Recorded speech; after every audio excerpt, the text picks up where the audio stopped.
46장 1절로 5절까지 함께 합독하겠습니다. 주 여호와께서 이같이 말씀하셨느니라. 안뜰 동쪽을 향한 문은 일하는 6대 동안에는 닫되 안식일에는 열며 저하루에도 열고 군주는 바깥문 현관을 통하여 들어와서 문벽 곁에 서고 제사장은 그를 위하여 번제와 감사제를 드릴 것이요 군주는 문 통로에서 예배한 후에 밖으로 나가고 그 문은 저녁까지 닫지 말 것이며 이 땅 백성도 안식일과 초하루에 이 문 입구에서 나 여호와 앞에 예배할 것이며 안식일에 군주가 여호와께 드릴 번제는 흠없는 어린 양 5마리와 흠없는 순양 1마리라. 그 소제는 순양 하나에는 밀가루 1에바요 모든 어린 양에는 그 힘대로 할 것이며 밀가루 1에바에는 기름 1흰씩이니라. 아멘. 초하루와 안식일날, 안식일과 초하루. 초하루라고 하면은 매달 첫째 날을 얘기하는 거죠. 그래서 안식일과 초하루, 이날은 특별히 하나님 앞에 제사를 드리도록 해라. 그런데 누가 드리느냐 하면 먼저 그 백성들보다도 백성들에 앞서서 군주 얘기하죠. 백성들도 얘기하나요? 군주와 백성들 얘기하는데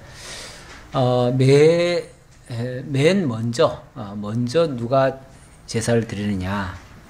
이스라엘 지금 성전 회복의 교훈을 지금 하는 중인데요.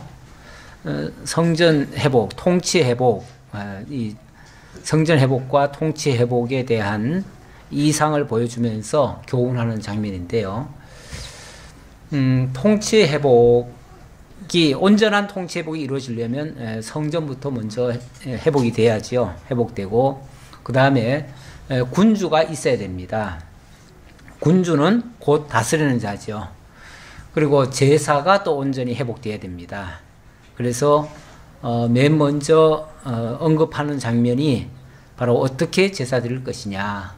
물론 과거에 제사 드리는 방법이 있지만 새롭게 되어지면 이제 새술은 세부대에 담으라고 제사 방식도 이제 새롭게 이제 바뀌는 거죠. 바뀌어서 지금 여러 가지 얘기를 하는데 뭐 솔직히 우리가 이 방법을 오늘날 그대로 우리가 적용할 거는 아니기 때문에 여기에 따르는 교훈만 우리가 받으면 되죠.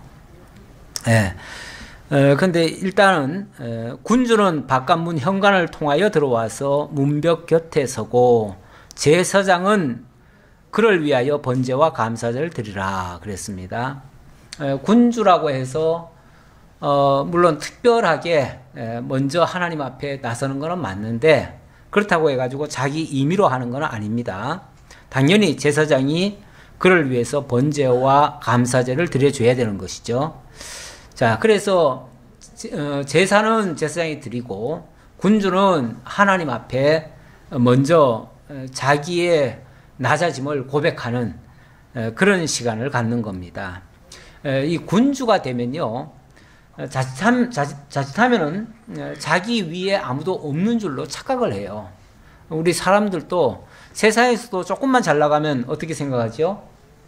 자기 위에 사람 없는 줄 알아요. 자기가 정말 왕처럼 그렇게 군림하려고 하고 때로는 갑질도 하려고 하고 자기가 마치 가장 높은 자리에 있는 것인 양 이 착각을 합니다. 그래서 우리 지난번에 에베소서 배울 때도 보면 상전은 자기 위에 하나님이 계시다는 것을 기억해라. 상전 위에 참 상전이 있음을 기억하라. 이런 말씀하셨어요. 그래서 왕은 항상 자기 위에 진짜 왕이 있음을 기억해야 돼요.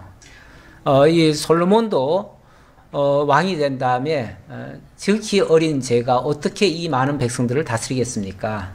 저는 종일 뿐이고 하나님이 친히 이 백성을 다스려 주옵소서 하면서 자기는 어린아이처럼 겸손하게 순종하겠습니다. 이렇게 했죠.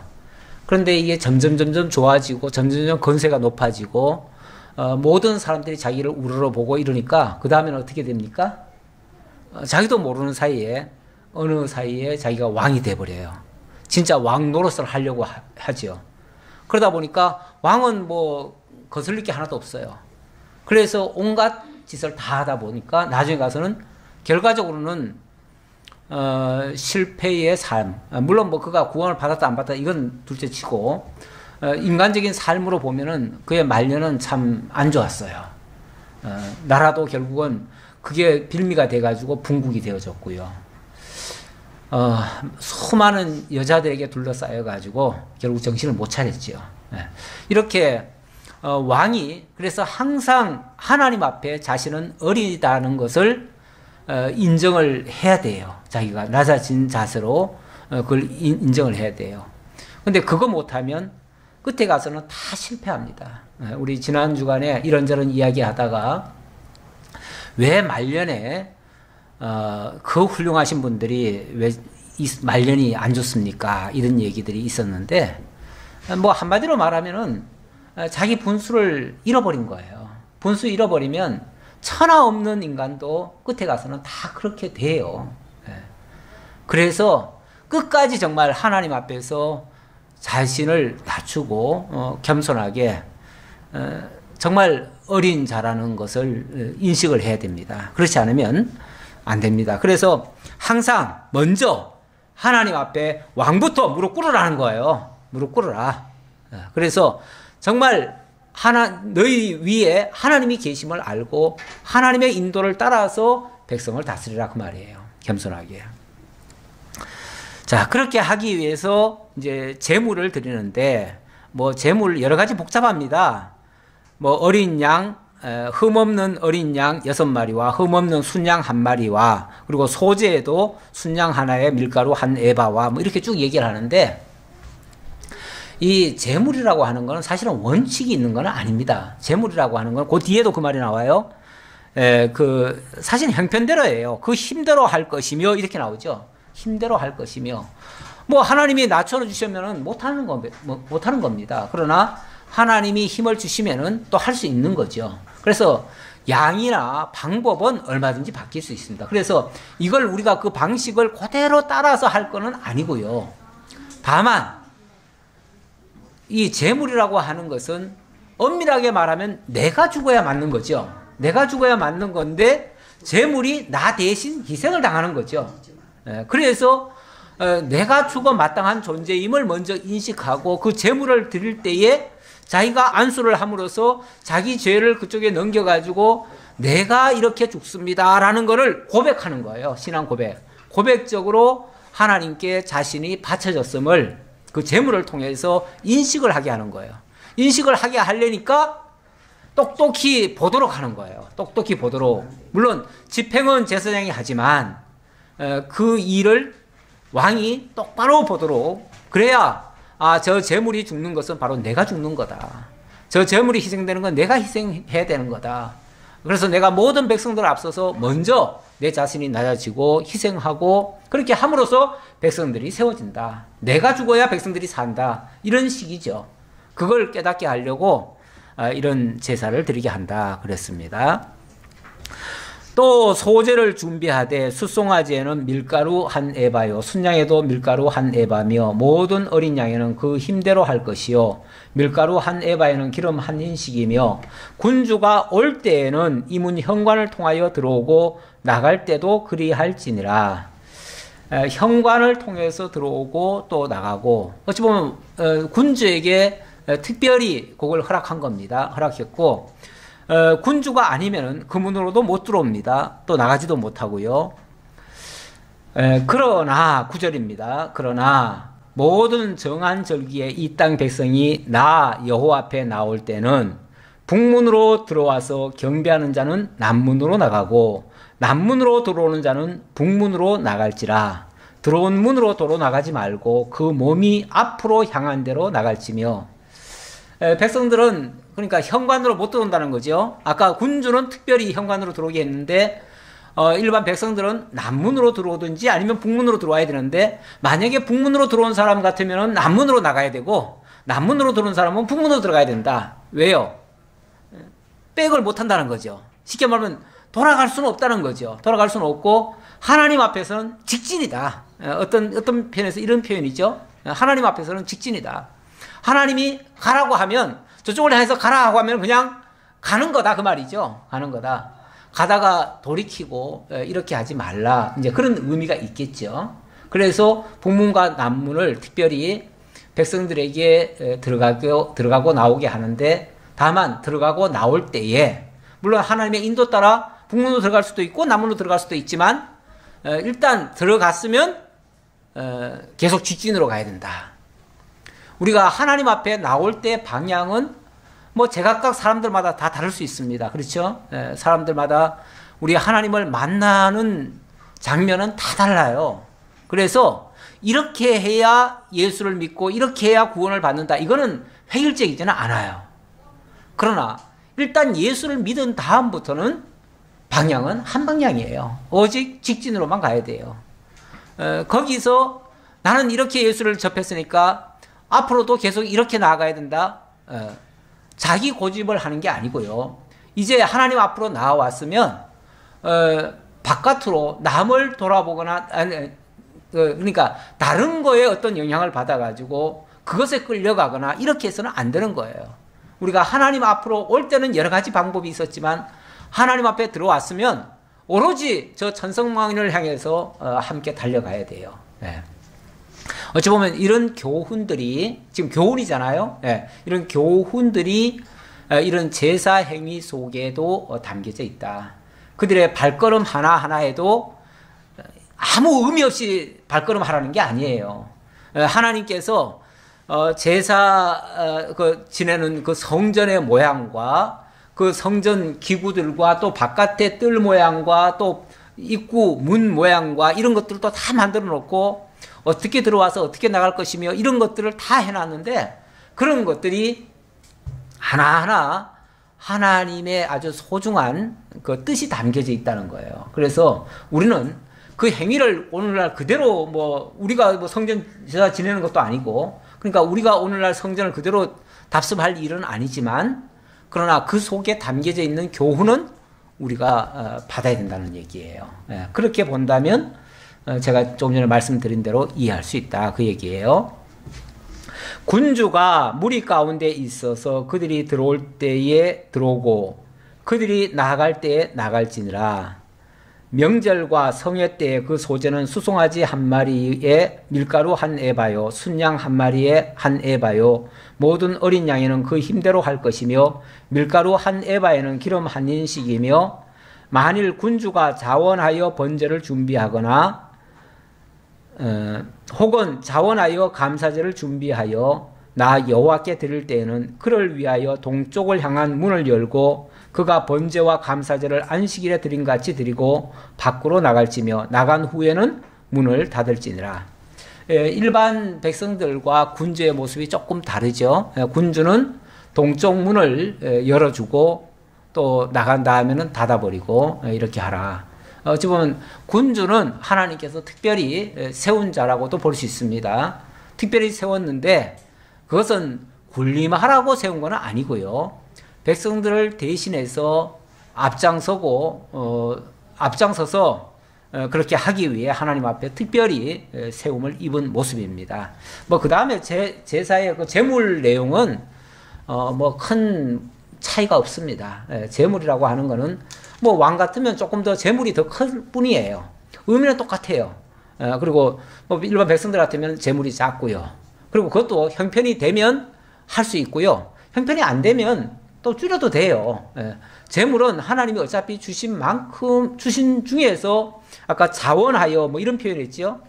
군주가 자원하여 번제를 준비하거나 혹은 자원하여 감사제를 준비하여 이런 표현했는데, 어디까지나 하나님이 주신 것 중에서 그것을 헤아려서 자원해서 이렇게 하는 거예요. 이게 어찌 보면 오늘날 신약시대의 연보의 한 원리이기도 해요. 신약시대의 연보도 철저하게 하나님의 은혜를 깨닫고 정말 그 은혜에 함께 참여하기 위하여 자원하는 마음으로 정해서 하나님 앞에 드리게 됩니다. 그럴 때 하나님이 그 마음을 받으시고 그 중심을 하나님이 보시는 거예요. 그렇게 되면 하나님께 상달되는 향기로운 제물이 될 수 있는 거예요. 그러나 이것이 무슨 형식적이거나 의식적으로만 한다면은 솔직히 하나님하고는 상관없는 제물이 될 수도 있어요.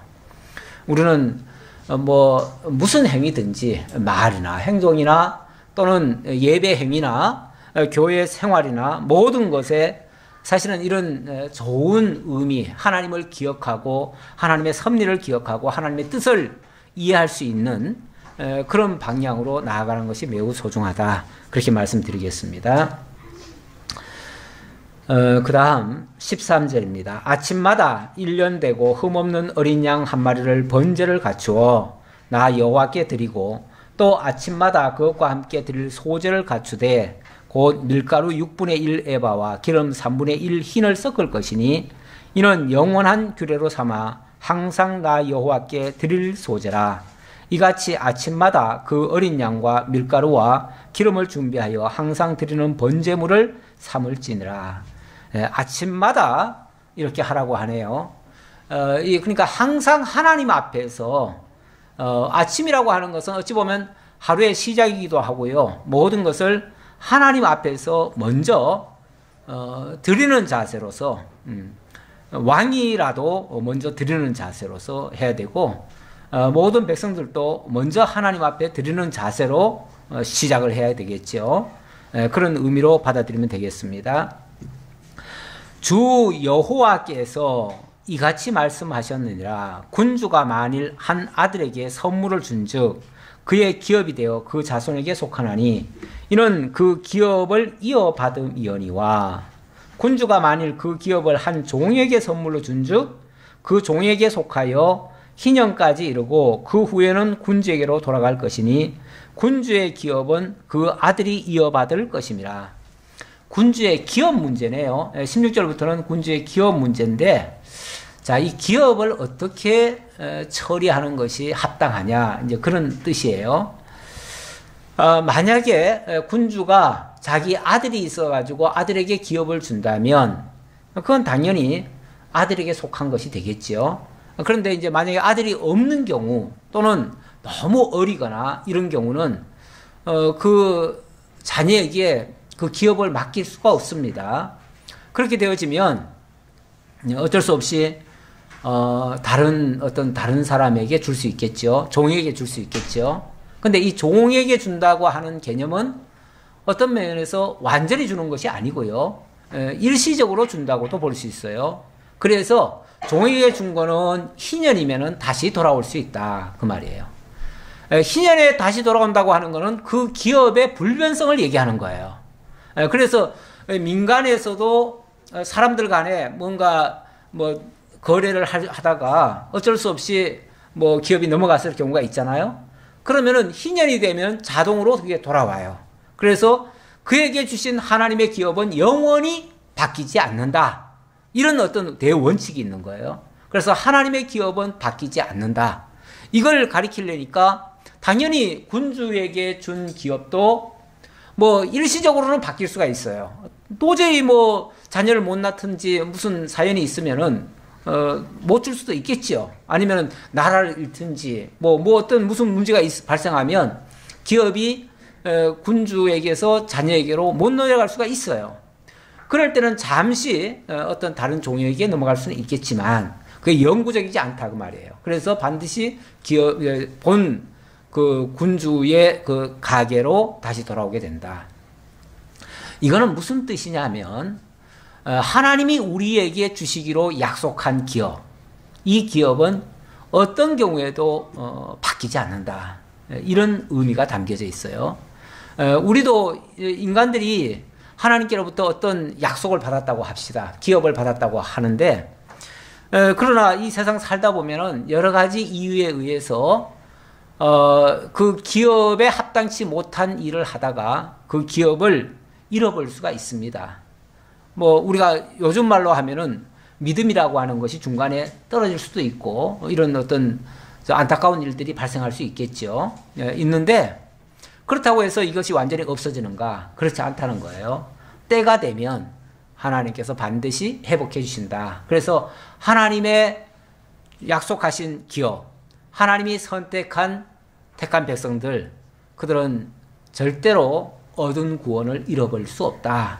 이런 교훈의 의미가 담겨져 있다. 이 기업의 이 규례 속에서 그런 것들이 담겨져 있다. 그 말이에요. 군주는 백성의 기업을 빼앗아 그 산업에서 쫓아내지 못할지니 군주가 자기 아들에게 기업으로 줄 것은 자기 산업으로만 할 것이라 백성이 각각 그 산업을 떠나 흩어지지 않게 할 것임이니라. 근데 이것이 상황이 다른 경우, 정반대되는 경우도 있을 수 있어요. 아까는 왕이 자기 자녀에게 기업을 물려줄 것이다. 이 기업은 절대 안 바뀐다 했지만은 백성들도 마찬가지예요. 백성들이 기업을 받았는데 만약에 그 기업이 너무 좋아 보여가지고 어느 왕이 탐을 냈다고 칩시다. 그래가지고 강제로 무슨 방법을 써가지고 그 기업을 뺏어버렸어요. 그러면은 과연 그 기업이 그 군주의 것이 될 것이냐? 그렇지 못하다 그 말이에요. 하나님은 반드시 그 기업을 어느 순간 빼앗아다가 그에게 줄 것이다 그 말이에요. 왜냐하면 이건 하나님이 준 거기 때문에 사람이 임의로 권리로 어떤 능력으로 권세로 빼앗거나 이동하거나 바꿀 수 없다. 이걸 강조하는 거예요. 그 대표적인 케이스가 그 아합 왕 같은 경우, 아합 왕이 그 포도원, 나봇의 포도원이 굉장히 갖고 싶었잖아요. 그래서 그거 가지고 갖고 싶어가지고 좋게 말을 했는데 나봇이 안 들어줘요. 하나님이 우리에게 주신 기업인데 어떻게 왕이라 할지라도 이걸 어떻게 왕이 가져갈 수 있겠습니까? 이거는 들 수가 없습니다.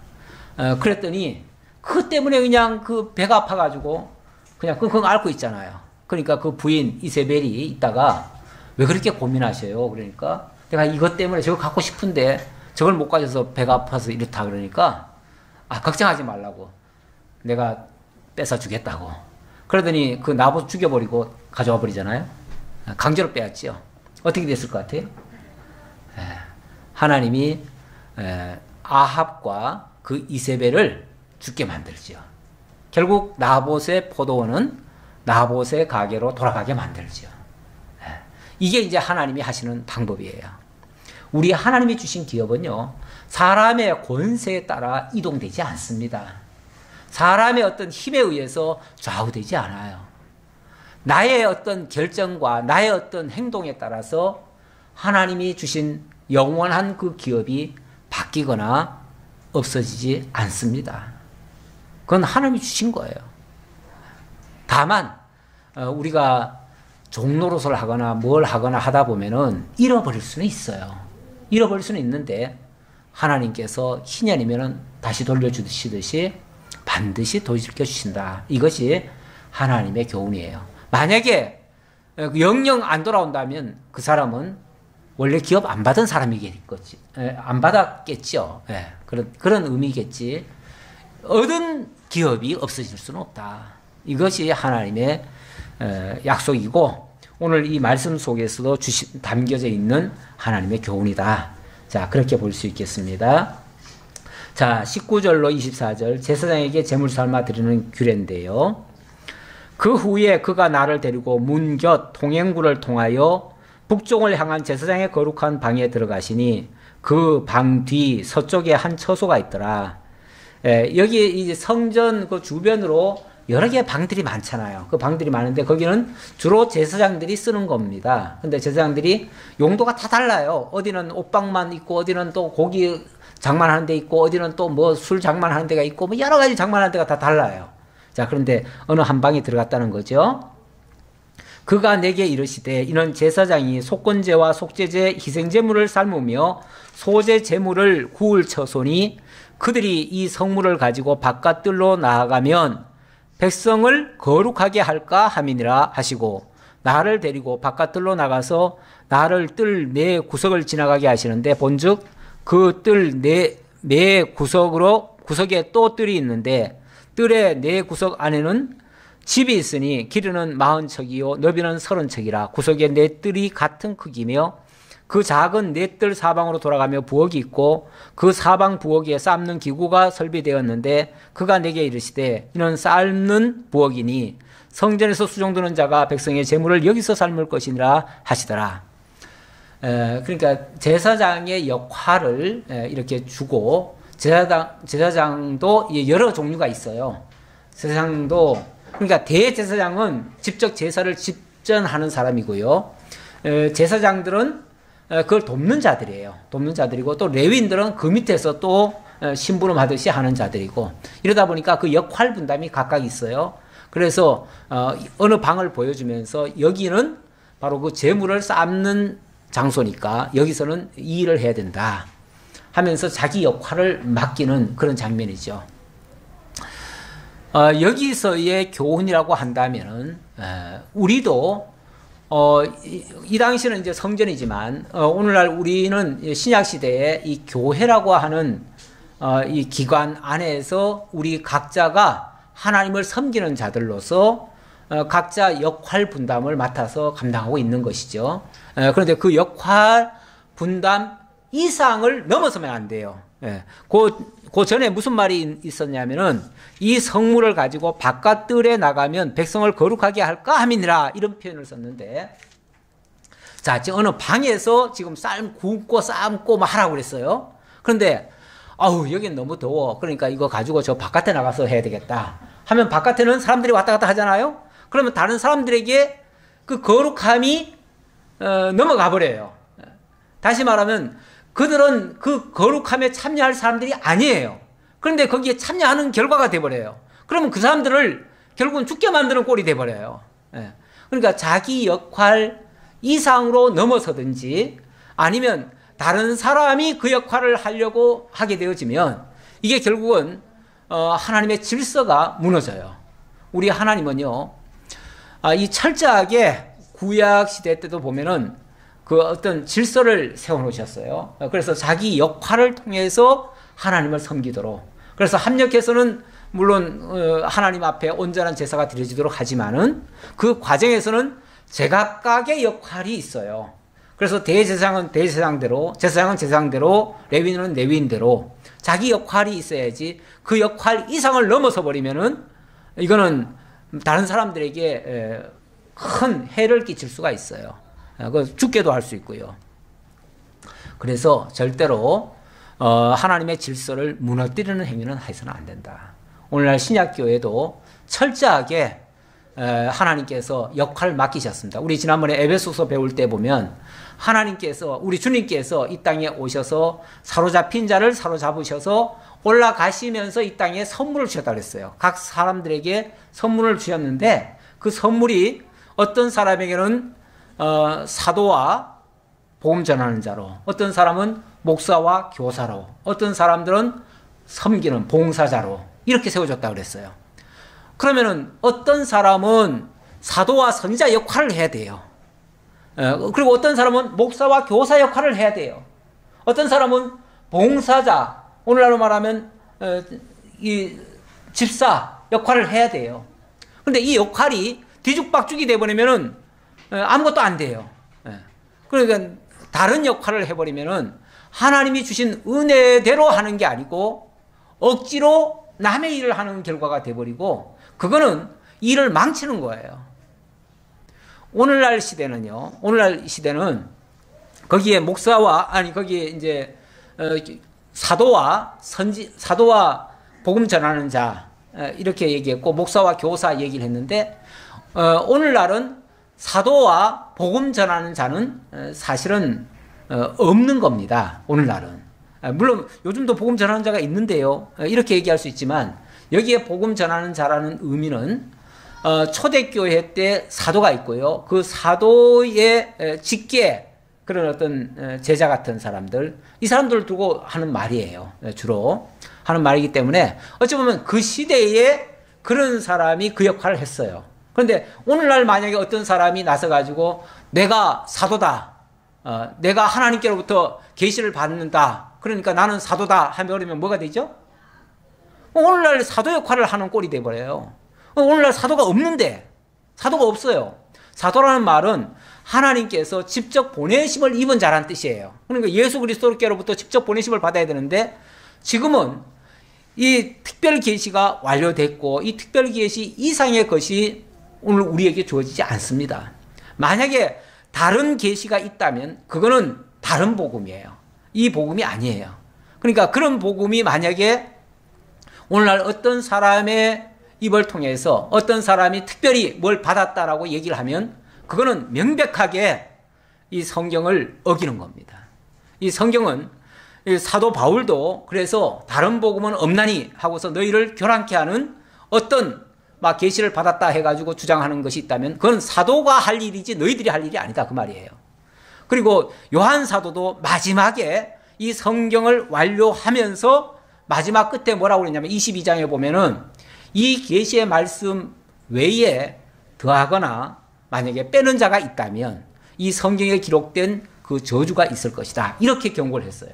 그렇기 때문에 우리가 이 성경을 제껴놓고 지금 무슨 특별 계시를 받는다든지 하나님과 무슨 교통한다고 해가지고 뭐 직접 계시를 받고 그걸 가지고 증거한다 그러면은 그거는 완전히 그거는 사도 역할을 하는 건데 그거는 교회 질서를 다 무너뜨리는 거예요. 이 신약교회에서는 있을 수가 없는 얘기예요. 그래서 다른 계시는 절대 받을 수가 없다. 지금 여기서도 그 역할 분담을 분명히 하라 이제 그런 얘기예요. 47장. 예. 예, 47장으로 넘어갑시다. 47장부터는 국토 회복과 분배에 따르는 교훈이 되겠습니다. 이 하나님께서 지금 회복해 가는 과정에서 성민 회복하고 그 다음에 성전을 회복하고 그 다음에 이제 또 땅을 회복해서 온전한 회복이 이루어지도록 하신다는 얘기인데, 자 47장의 내용에서는 하나님께서 국토를 회복하면서 온전한 제사가 하나님 앞에 드려지도록 이렇게 하시겠다는 내용이 되겠습니다. 자 47장 1절로 5절에 성전 문틈에서부터 샘물이 흘러나와 가지고 이것이 강물을 이루는 그런 장면이 소개되고 있네요. 그가 나를 데리고 성전 문에 이르시니 성전의 앞면이 동쪽을 향하였는데 그 문지방 밑에서 물이 나와 동쪽으로 흐르다가 성전 오른쪽 제단 남쪽으로 흘러 내리더라. 그가 또 나를 데리고 북문으로 나가서 바깥길로 꺾여 동쪽을 향한 바깥문에 이르시기로 본즉 물이 그 오른쪽에서 스며 나오더라. 다시 또 다른 장면을 보여줍니다. 여기까지는 계속해서 지금 환상 중에 에스겔 선지자에게 보여주는 장면이죠. 아직은 에스겔이 바벨론에 있습니다. 바벨론에 있으면서 하나님이 장차 회복될 그 새 예루살렘의 모습을 보여주는 것이고 또 회복될 성전의 모습을 보여주는 겁니다. 그러다 보니까 이것이 실제 있는 것은 아니고요. 그냥 환상 중에 보여주는 거예요. 자, 그가 나를 데리고 성전 문에 이르렀는데 앞에서 성전 모양들 다 얘기했잖아요. 그런데 이제 성전 문 앞에 에스겔을 딱 데려다 놨어요. 성전의 앞면이 동쪽을 향하였는데 그 문지방 밑에서 물이 나오더라 그 말이에요. 물이 나오더라. 자, 그 물이 나와가지고 성전 오른쪽 제단 남쪽으로 흘러내리더라. 아무래도 물이 이렇게 나와가지고 이렇게 이제 흘러내려왔겠죠. 네. 남쪽으로 이렇게 흘러내려왔겠죠. 그 사람이 손에 줄을 잡고 동쪽으로 나아가며 천척을 측량한 후에 내게 그 물을 건너게 하시니 물이 발목에 오르더니, 손에 줄을 잡았다. 이 줄이라고 하는 거는 측량 기구입니다. 지금 뭐 줄자 같은 거죠. 그래서 얼마나 이제 되는가를 이제 체크를 하는데 한 천척을 가가지고 여기서 한번 건너봐라 그러는 거예요. 그래서 그 물을 이제 건너기 시작합니다. 자, 건넜더니 물이 발목에 오르더라 그랬습니다. 물이 아직까지는 그렇게 큰 강은 못 되고 발목만 적실 정도의 뭐 작은 개천 정도가 됐겠죠. 천척이 흘렀는데 그렇게 되더라는 거죠.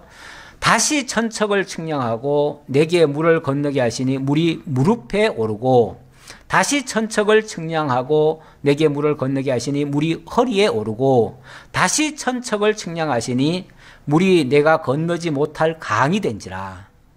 그 물이 가득하여 헤엄칠 만한 물이요 사람이 능히 건너지 못할 강이더라. 아마 이 설교는 많이 들어보지 않았을까 싶은 생각이 들어요.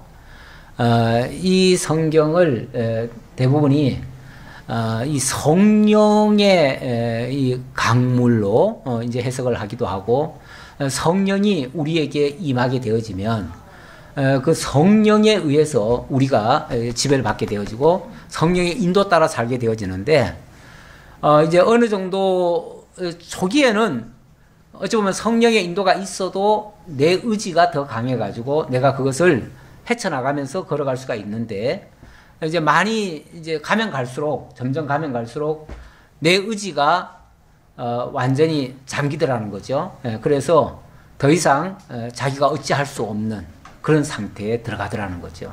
그래서 헤엄칠 정도가 되는 것은 물이 벌써 너무 많이 돼가지고 물이 가득해버리면은 사람이 어떻게 건널 수가 없잖아요. 그러니까 자기 의지로, 자기 힘으로는 도저히 할 수 없는 상태가 되더라는 거죠. 이제 그렇게 보통 해석을 많이 하고 있습니다. 근데 이제 그렇게 너무 막 비약적으로 가버리면은 이 자체가 본래 하고자 하는 말은 어디로 간 적이 없고요. 그냥 우리가 이제 우리의 어떤 교훈만 남게 되는 것이죠. 뭐 그런 교훈이 전혀 없다는 얘기는 아니지만, 그러나 본래 이 말이 뭘 의미하는 얘기인가를 먼저 이제 밝혀야 되는데, 이 말은 틀림없이 하나님의 성전을 통한 회복이 온전히 이루어진다, 이제 그 얘기죠. 그래서 그 영향력이 이제 이제 뭐 천척 됐는데, 그것이 전 이스라엘로 이제 다 퍼지게 될 것이고, 결국에 가서는 그 물이 어디까지 가냐면은 이제 사해 바다까지 들어가요. 염해까지 들어가요. 염해까지 들어가면 그 염해는 사실은 죽은 물이거든요. 염해는 원래 이 지상에서부터 약 한 300m나 아래 내려가 있는 웅덩이에요. 원래는 웅덩이에요. 그런데 워낙 깊으면은 그럼 바닷물이 다 들어올 거 아니냐라고 생각 들지만, 워낙 뜨거운 지역이라 물이 들어오는 족족 다 말라서 증발해버려요. 증발하고 나오니까 남는 것은 소금밖에 없어요. 그러니까 소금이 너무 염분이 많아가지고 거기는 생명이 살 수가 없어요. 거기는 다 죽은 생명이 돼버려요. 다 죽은 생명이 되는데, 그걸 어떻게 한다는 거죠? 그걸 소성케 한다는 거죠. 그걸 다시 살린다는 거죠. 하나님이 죽어있던 모든 무생명체 같은 것들을 하나님이 다 살린다는 거죠. 지난번에 보면 에스겔 37장에서든가 거기서도 하나님께서 해골 같은 이스라엘 백성들의 모습을 보여주시면서 이것들이 살겠느냐 하시더니 다 살려주셨잖아요. 그렇게 우리 하나님인 어찌 보면 불가능 같은 역사를 통해서 구원의 역사를 이루신다는 거예요. 그래서 하나님의 자기 백성들 온전한 회복을 해주시겠다라는 그런 의미로 이해하시는 것이 본문이 증거하고자 하는 말씀입니다. 자, 6절 보겠습니다. 그가 내게 이르시되 인자야 내가 이것을 보았느냐 하시고 나를 인도하여 강가로 돌아가게 하시기로 내가 돌아가니 강 좌우편에 나무가 심히 많더라. 그가 내게 이르시되 이 물이 동쪽으로 향하여 흘러 아라바로 내려가서 바다에 이르니 이 흘러내리는 물로 그 바다의 물이 되살아나리라. 여기 아라바로 내려가서 바다에 이르는 것은 바로 그 사해 바다를 얘기하는 거예요. 사해 바다로 들어가 가지고 그 죽었던 바다가 다시 살아날 것이다. 이게 뭐 실제로 그 땅이 사해 바다가 살아났을 것 같으면 지금 사해 바다가 없어져야 맞지요. 없어져 맞는데 그런 의미는 아니고요. 이것이 이제 나중에 요한계시록에 가보면은 요한계시록 끝에 이 생명수가 흘러나와 가지고 거기에 철따라 그 식물이 자라나고 열매를 맺고 그렇게 해서 만국이 소성되고 뭐 이렇게 되는 장면이 나와요. 영원한 천국의 온전한 회복을 가리키는 말씀. 그렇게 되어지면 다시는 아픈 것이나 병들거나 잘못되는 것이 없고 다 치료함을 받을 것, 영원한 구원을 완성할 것, 이런 것들을 가리켜주는 그런 하나의 예표적인 말씀이 되겠습니다. 이 강물이 이르는 곳마다 번성하는 모든 생명이 살고 또 고기가 심히 많으리니 이 물이 흘러감으로 바닷물이 되살아나겠고 이 강이 이르는 각처의 모든 것이 살 것이며 또 이 강가에 어부가 설 것이니 엔게디에서부터 에네글라임까지 그물 치는 곳이 될 것이라. 그 고기가 각기 종류를 따라 큰 바다의 고기 같이 심히 많으려니와 그 진펄과 개펄은 되살아나지 못하고 소금 땅이 될 것이며 강 좌우 가에는 각종 먹을 과실나무가 자라서 그 잎이 시들지 아니하며 열매가 끊이지 아니하고 달마다 새 열매를 맺으리니 그 물이 성소를 통하여 나옴이라.